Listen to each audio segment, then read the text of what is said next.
So please take out your follow along sheets that I gave you. And I believe we left off on this worksheet. So what I'm going to do is going to do two more slides that I want you to annotate to your sheets. And that's going to give us the background to start working with calorimetry and do some calorimetry problems, which I'll walk you through. So get out your walk along or your read along or follow along. Hey, let's all get along. Okay, worksheet. And you can pause me and start me up when you're ready. And also get out, might as well get that handy, your calculator and also the worksheet, the calorimetry worksheet, which I'll be making you fill out together. Okay, so if you're ready, keep me playing. If you're not, pause me. All right, so I'm going to get started here. So we have the first law of thermodynamics, and I know we left off on this, so I just want to make some points here. And the first law really is the change of internal energy, okay, of a system, because that's what we're always going to define, is equal to the heat exchange that either goes into or out to. Now in this equation I have equals to the Q of the system. That Q could be positive or negative depending upon if energy is leaving, it'd be negative, and if it was positive, it was going into. All right, and of course the work of the system, that could be work done on it or it being done on something else. Okay, so that's what the internal energy, these of course are path functions, and the change of energy is a state function. Now if the Q of the surroundings has to be equal to the negative Q of the system, meaning in this case if I have positive heat, okay, that means this is increasing its heat, this must be losing the same amount because it goes from one to the other. And of course the work of the surroundings equals a negative work of the system. Now I could write these both ways. It does not matter how we look at it. One has to be negative of the other because one comes from the other. Okay, in the question here, this is negative work. Okay, if I'm pushing this way because I'm using some of that work energy. I'm using work energy up as work to push against the surroundings, and of course the surroundings are positive in this case. But I can write them either way. Any case, if the change of energy internal is the heat of the system plus the work of the system, okay, then, and that's what we have here, and the Q of the surrounding equals negative Q of the system, and the work of the surrounding is the negative work of the system, I could write that the change of energy of the surrounding is going to be Q of the surroundings and the W combined. And it has to be equal to the negative of my system. And collectively, this is change of E. So clearly, the change of energy of the surroundings is the negative change of energy of the system, law of conservation of energy. But very important that we understand the idea of these negative signs. Okay, so let's go on to the other slide. All right, at some point. Now, we're going to introduce, of course, the idea of calorimetry. I know that most of you did some calorimetry already in your either the summer course that we did, or we did it, of course, or you did it last year. And the famous one that we like to do, or the one we love to do, is the Cheeto Lab. We measure the amount of joules or calories, if we're going to use that unit, of fat that is in a Cheeto. Now, this is a more expensive type of calorimeter. This is actually called a bomb calorimeter, where it's pretty much sealed and it's trying to be an isolated system so that no matter or energy can escape this.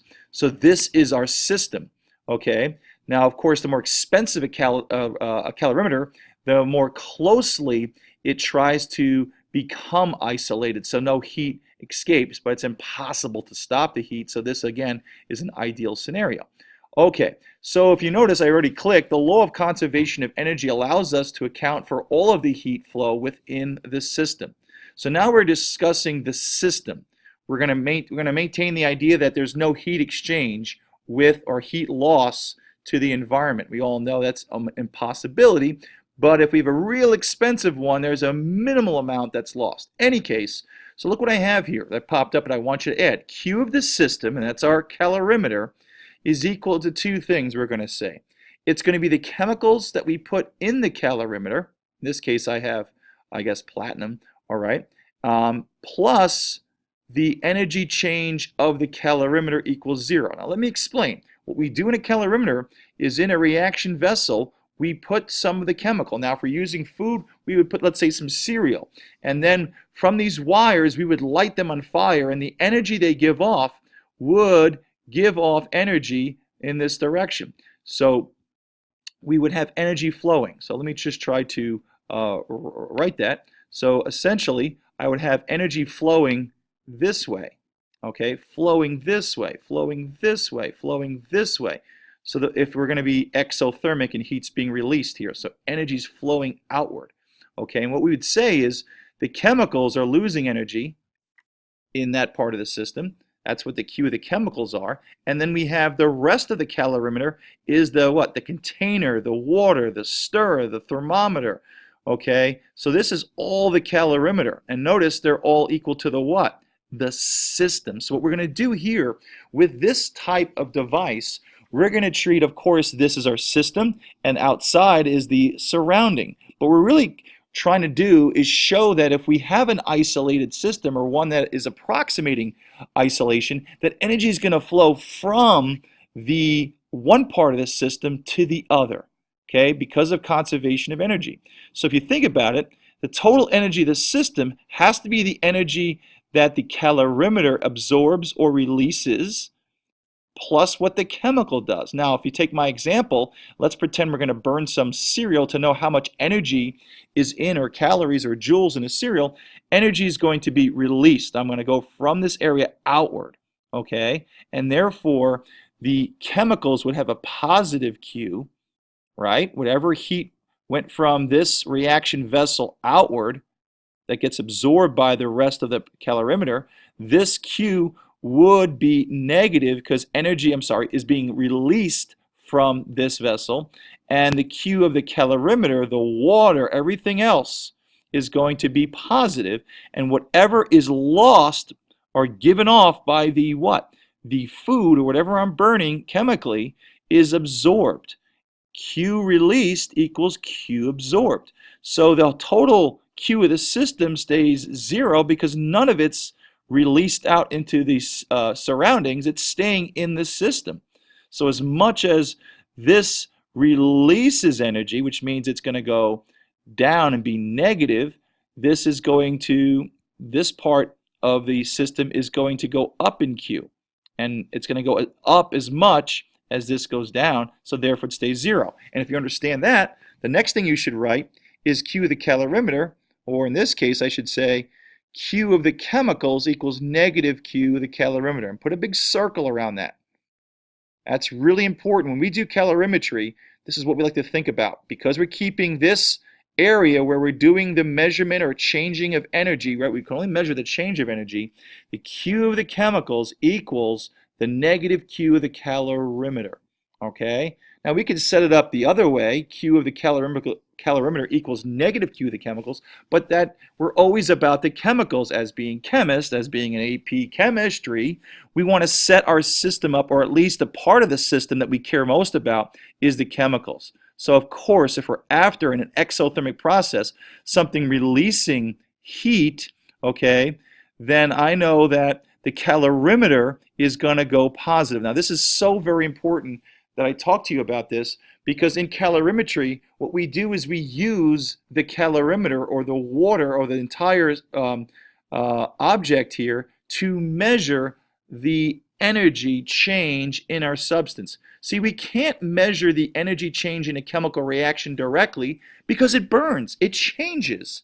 So what we do is we measure the energy indirectly. We put some cereal here. We can't measure the energy of the cereal because we're going to burn it chemically, so it changes, which means its specific heat changes, and so therefore it's an impossibility. But what we do is if we can surround that chemical with water and the entire and all the pieces of the equipment of the calorimeter and know how much energy that the calorimeter is absorbing, I can measure how much the chemical is releasing, if it is releasing energy. And to do that, I measure the energy change of the calorimeter, which, by the way, isn't changing chemically. It's not becoming something new. So therefore, it's going to be positive. Let's pretend that we're releasing energy as we burn this food. It's going outward. So this part of the calorimeter is going to increase in energy. So Q of the chemicals equals Q of the calorimeter. So I'm going to get positive energy for the calorimeter. But this negative sign, negative the positive number, is going to make my Q of the chemicals negative to tell me that energy was released. So whatever we do and solve for the chemicals, it's the negative of or the opposite of the calorimeter. If this was endothermic and energy was going in from the calorimeter into the reaction, of course the calorimeter would go colder and be lowered in energy. It would be negative because the energy is flowing from the calorimeter into the vessel, from the calorimeter into the vessel. And what would happen is the calorimetry Q, because energy is going down, would be negative, and this would be positive. And so to have a negative value here, times it by a negative, that gives me a positive, because if the energy is being what? Released by the calorimeter into the reaction vessel, that means this guy's absorbing, and it'll be positive. And how do you get that? A positive Q. Okay, well, a negative Q of the calorimeter, because calorimeter is losing energy if energy is going this way. And you times that by a negative times a negative would give us a positive value. So please circle that. That's important. And of course, this all works because energy is released equals energy absorbed. Now, stepping back from the Cheeto lab that you either did virtually with me over the summer or you did last year in another class, the idea of the Cheeto lab is the idea that we could not measure the Cheeto directly. We burn the Cheeto, so therefore its specific heat changes, what's its temperature, we can't do any of that.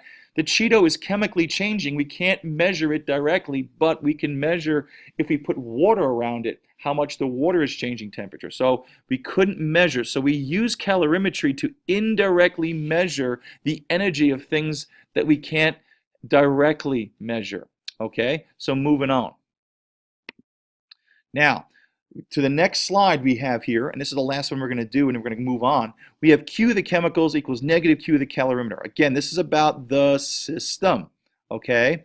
And we know Q absorbed equals Q released if the reaction in the calorimeter was in fact endothermic, which means if energy is by the chemicals, okay, let's kind of draw something here. All right, so let's think about this. So let me just draw here, drag and room. So if I'm going to draw a calorimeter, okay, and it's not going to be a great one, but hey, I'm tall. So I have a sealed calorimeter and I have a reaction vessel. And in here where I'm going to draw the X is going to be my chemical X. And essentially what's going to happen is heat, okay, is going to flow. If it's an endothermic reaction for the chemicals, energy is going to flow into the reaction vessel. So the Q of the calorimeter, you could probably guess, is what? The Q of the calorimeter is going to be negative. All right, and the Q of your chemicals will wind up being, of course, positive. The same, of course, the total will be 0. Okay, so it's important you understand. Now, why would the Q of the chemical be positive? Again, I know you're playing this fast anyway, but if the calorimeter is negative and you put a negative value here, and with this little negative in front, it'll make our chemicals be positive, which means it's being absorbed. Okay, enough of that. So let's continue on. So what are we going to write here? Okay, so we can determine the Q of Cal from its temperature change. And of course, Q equals NC change in T. Last year we used M mass, and we use the specific heat in grams per in joules per gram per degree Celsius. Sometimes we'll use it in moles. Any case, here's our Q formula that we developed earlier today. Now, it's important to realize that the Q of the calorimeter is what we're after and can only get. We're going to get this value. We can't measure the chemicals directly, so we have to get the Q of the calorimeter. And what we do is we quantify this molar heat capacity. Now, heat capacity is the amount of energy it takes to raise 1 gram of a substance 1 degree. Different things absorbs heat differently, so different calorimeters will have different heat capacities. But what we do is we measure the entire calorimeter to figure out its entire heat capacitor. The size of the calorimeter or the amount of water is not going to change, so essentially we can actually measure this. So before we do anything, we try to determine the C of cal, which is we try to take all of the number of moles, everything. This includes the what? The thermometer, the stirrer, the water. So the entire calorimeter. Now we did this differently in our simple calorimetry either this summer or another class where we took the mass of the water, maybe the can and everything else in our Cheeto lab, but we're going to combine all of that. So what we do is we take our calorimeter and we figure out how well the entire calorimeter with the what? With the water, with the stirring rod, the thermometer, how it actually is able to absorb energy. Now, I don't know if you can see down here, but what we do is we find the C of cal. Okay, I don't know if I can scroll up here. I guess I can't. Okay, but down, if you look down, the C of cal equals the Q electric. We actually take our calorimeter, we add a known amount of energy to it, and underneath it is a change of temperature. So we basically, what I'm doing is I'm taking this formula and I'm solving for C of cal, and C of cal would equal Q of the calorimeter over the change of temperature. And what we do, if you look down here, is we essentially, if you have C of cal equals Q of electric, you can see down there as that came back, you can actually put the known amount of heat that you add to it, and then you measure the temperature change, and that determines a C of cal.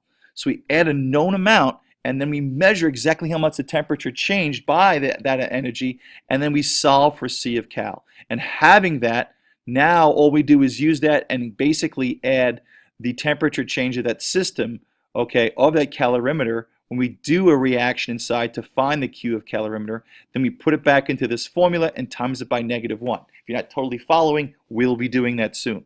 All right, so moving really quickly through this, we have two types of calorimeters, and we're going to basically be using this nested cup constant pressure calorimeter. I call it NASA grade. Okay, the bomb calorimeter is a constant volume. We'll talk more about this. So now I want to stop talking this. We're going to put our follow along aside. Let's all get along aside, and then we're going to now do some of the homework now together. So let's take that out. Okay, so let's put this to practice. Okay, our idea of calorimetry. All right, and again, the most important thing I'm going to do is think about that. I know, and I'm going to put this up here, my Q of my Q of my chemical, that's part of the system that I care about the most, is equal to the negative Q of my calorimeter. Okay?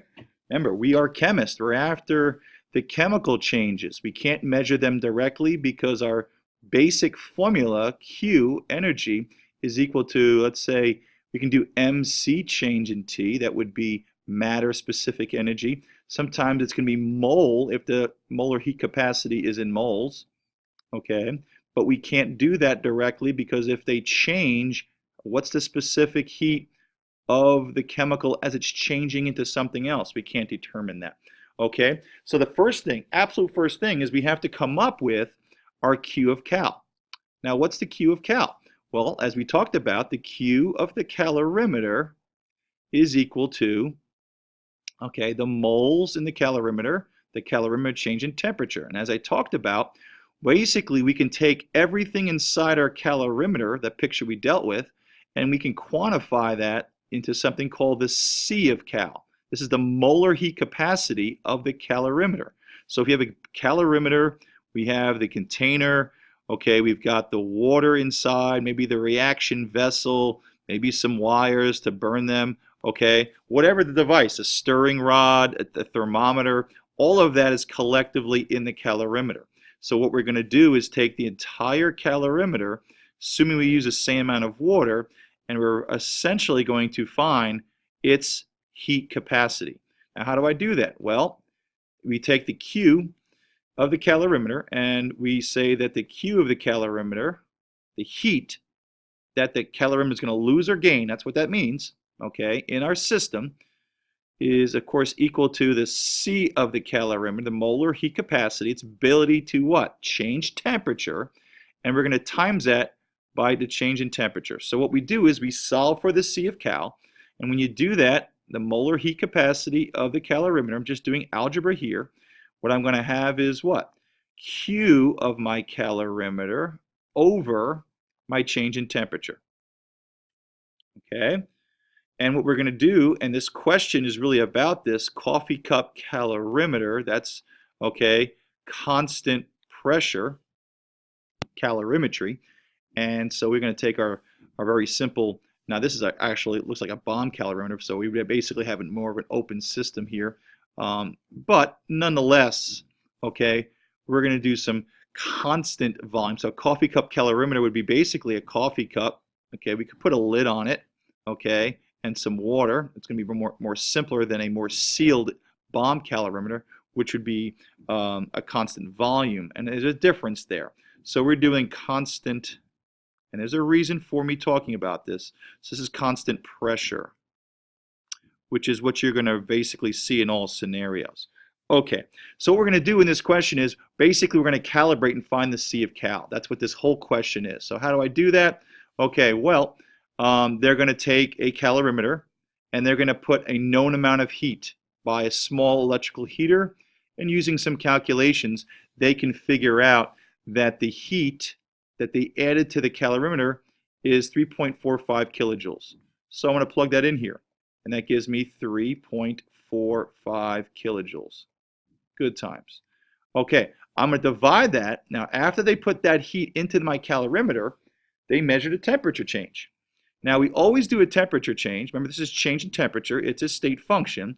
And our temperature change is always going to be the temperature final minus the temperature initial. That's, if you get a negative value, so be it.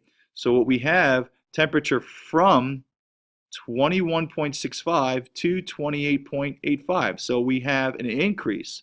So 28.25 minus, okay, 21.65 degrees Celsius. And that's going to give me a change in temperature that equals, okay, 6.6. Okay, now you say 6.6, yep, 6.6. And I'm going to put Kelvin here. We should know that a Kelvin change and a Celsius change are the same thing. If you remember your thermometry, the Celsius starts at, well, we have a 0 degrees Celsius for Celsius, but Kelvin goes all the way down to negative 273 degrees Celsius. So its 0 Kelvin starts 273 degrees sooner. So at 0 degrees Celsius, it's actually 273 Kelvin, right? But a Kelvin and a Celsius degree are actually the same size. That's why you never mention Kelvin degrees, because you're using the Celsius scale. So when you subtract two numbers in Celsius, it's the same as subtracting two numbers in Kelvin. So I can do that. All right, so I have my 3.45 Kelvin energy I added. I'm going to divide by 6.6, okay? And what I get is 0.523, okay? So my C of cal is equal to 0.523, and that's kilojoules per Kelvin. And you'd say, well, why, now what do I do with that? What do I possibly do with that? Now, that was this question. It just kind of made us kind of do it together. What do we do with that? Well, once you have C of cal, once I know what the molar heat capacity of the calorimeter is, then I put my chemical in here, let it do its reaction, measure the temperature change, right? I take this value right here, I have my Q of cal. And once I have my Q of cal, I put it right in here. I put a negative in front. That tells me the actual energy of the chemical. That's what this is about, okay? So the next question is now a full complete question. We have another constant pressure calorimeter, and you know that because of Q of P, and there's a reason for that. We'll get till tomorrow, all right? And so what they want to do is they want you to find the energy of the process. So the first step is to find my C of cal. So once you pause this right now, and actually see if you can come up with the C of cal based on what we just did. And stop me now.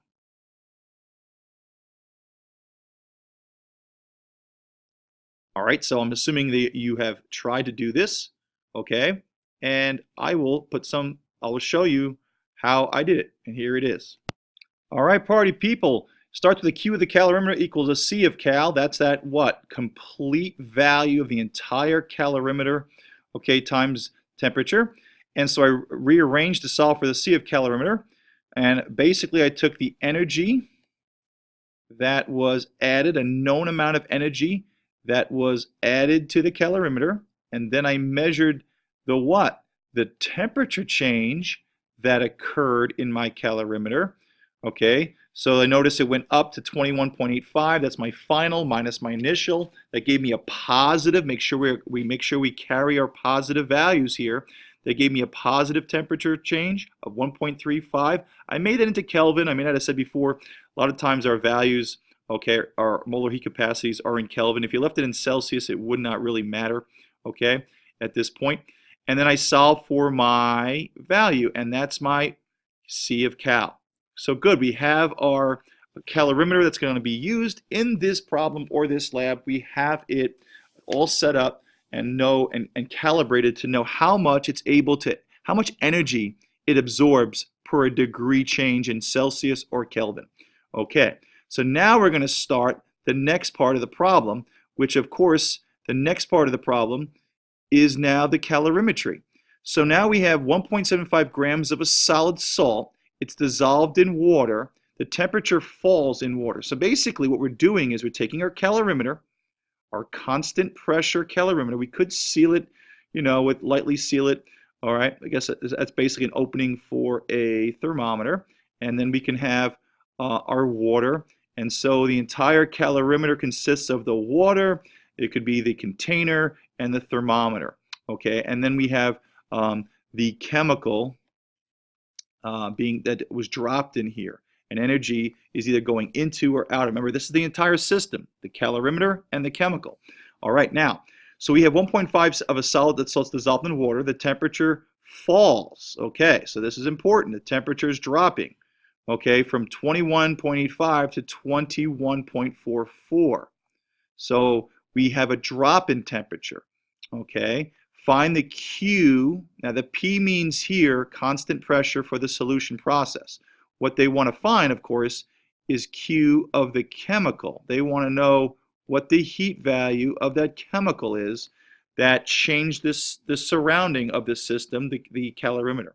Okay, well, we can't measure the chemical directly. We cannot do mole specific change in temperature because as we dissolve the solid in water, the C changes. It's becoming something else, okay? So what we do is we measure what's the energy change of the system outside this part of the system. We measure the Q of cal. So the Q of cal, in this case, is it going to equal to the C of cal, which we already found, times the temperature change. So we're going to put that right in, 1133 joule per Kelvin, and we're going to times it by the temperature change. Now the temperature change in Celsius and Kelvin are the same. So in this case, though, very, very careful. Our temperature change, okay, is something we have to do. Temperature change of the reaction, we'll say, is equal to temperature final minus temperature initial. In this case, all right, the final is 21.44 degrees Celsius, and I'm subtracting it by the initial 21.85. And so a smaller number minus a bigger number, not by a lot, of course, gets us a negative value. So this change in temperature is going to equal a negative value, negative 0.41 Kelvin.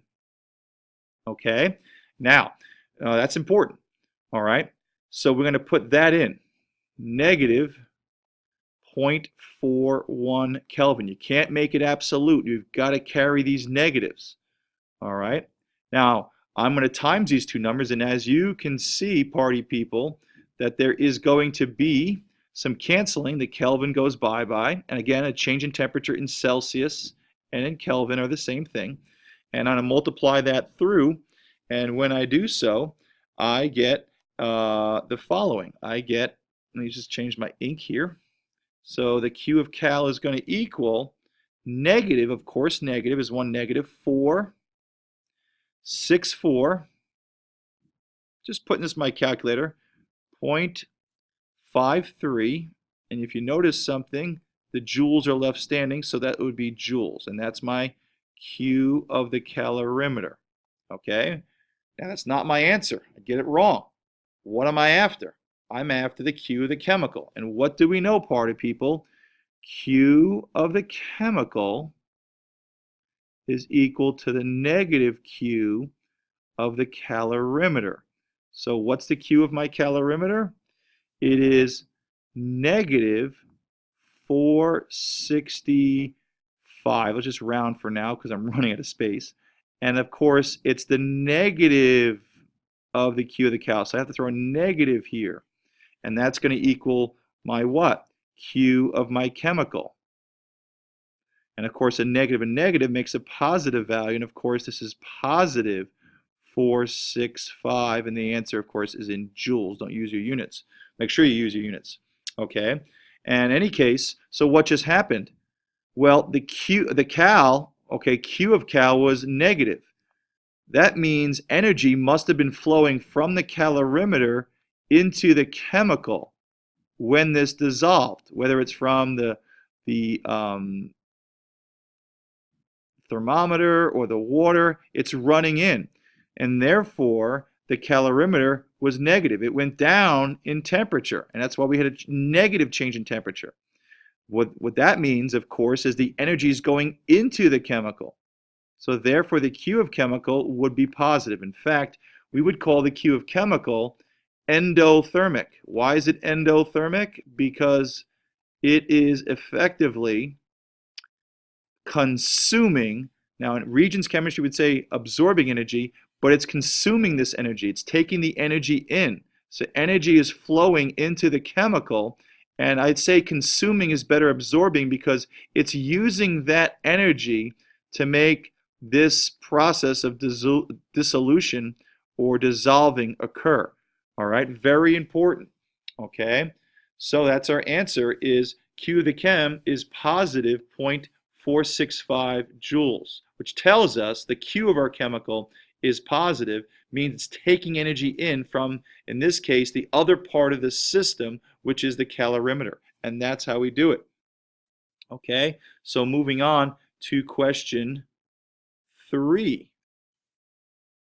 Okay, number 3.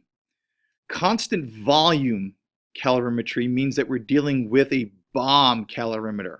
And there's some differences we'll talk about, but this is definitely a sealed, okay, no pressure from the outside gets basically in. The pressure is not going to stay constant here. As we explode the bomb food around, let's say in the water, okay, and again, you can have some wires coming in, okay, into the reaction vessel to heat up the food until it burns. If we're doing calorimetry of food, of an exothermic reaction, this could be activation energy. And of course, the heat's going to be released. And of course, it's sealed, so there may be some gas building up, so the pressure inside will not stay constant.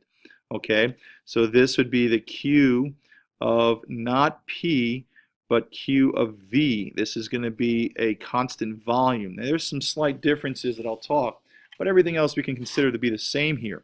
So in our bomb calorimeter, we've got solid sulfur that's going to be tested for its energy. That's what's going in the reaction vessel. And they're giving us the reaction.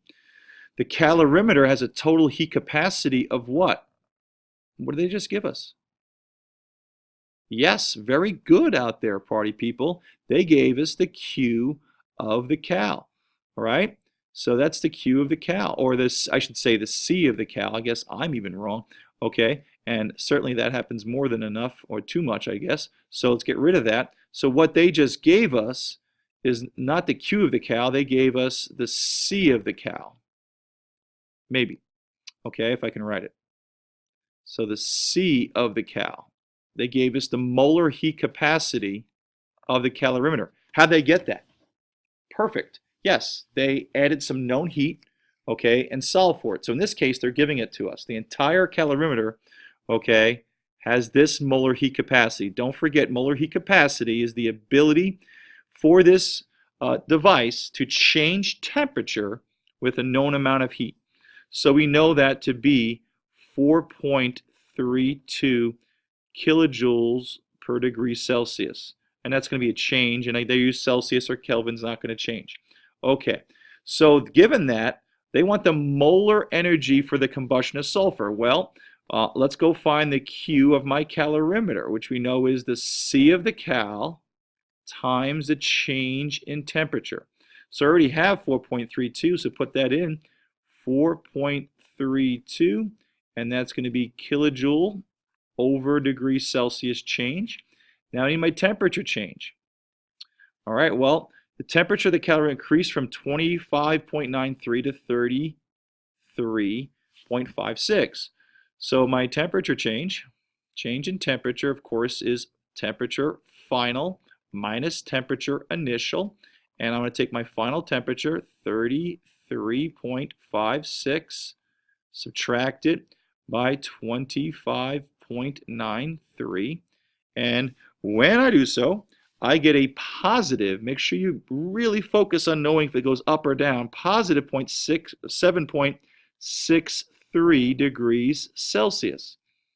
And of course, lo and behold, that is what goes right there. That is 7.63 degrees Celsius. Okay? And of course, if you have Kelvin there, it wouldn't matter. A change in Celsius, change in Kelvin. Remember, these are changes. These are not the actual temperature. It's a change. That's what this value is.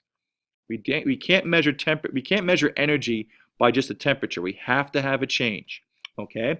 So there we go. So what is my Q of cal? Okay, what is the energy that either the calorimeter, which is the part of the system that's not in the what? Not the reaction itself.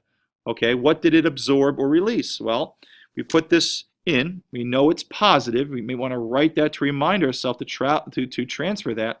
And of course, what we get is, and you put this in your calculator, is 32.96 kilojoules. Okay, and it's positive. Both of these values are positive, so my Q of cal is positive. What is my Q of the sulfur or the chemical? Right? What is that? Well, that's going to be what? Negative 32.96 kilojoules. Why? Because the Q of the chemical is equal to the negative Q of the calorimeter. The calorimeter had a value, right? It had a value that was positive, so it would go right here. So in this case, it goes right in here, and then we times it by -1. Makes sense. If my Q of cal is positive, that means it what? Consumed or absorbed heat, right? Then this one must be releasing heat. Therefore, the negative sign. Okay? But we're not done because, and this is really an important point, anytime we deal with thermodynamics normally, with the exception of the first two questions, if I ask you for energy, energy is no good unless you tell me energy per how much. In this case, they wanted the molar energy for the combustion of sulfur. So I've got the total energy of 3.56 grams. Great, what good is that? So if you haven't forget, so anytime we have energy, we want to find the energy per how much you have. When you look at a nutritional label, you always look to see the calories per serving. It may be a low number, but the serving could be what? Really, really small. Oh, this drink only has 100 calories, but there's 5 servings in the bottle. So you have to always quantify energy with how much it was used to absorb or create that energy change. So what we're going to have to do is convert sulfur to moles. So we've been doing this, not for a while, but 3.56 grams of sulfur. Going to get rid of grams. 1 mole of sulfur, if you remember from your periodic table, is approximately 32. Grams cancel, and we're left with, of course, 0.111 moles of sulfur. So what do I do with that? Well, we're going to find our energy change, Q of the V, which of course is equal to constant volume. They wanted the energy per combustion of molar combustion, so I'm going to take my negative 32.96 kilojoules, don't forget our units, and I'm going to divide by my 0.111 mole. Very simple. And when I do that, okay, and I guess I'll just put that down here, I get negative 297 kilojoules mole negative 1, which is the same thing as kilojoules per mole, right? Okay, and that's my answer in energy per mole. All right, and that's, of course, constant volume. And that's all I'm asking for you today. If you understood most of that, math isn't difficult. The real concepts here, where these negatives are, very important. Hope that helped.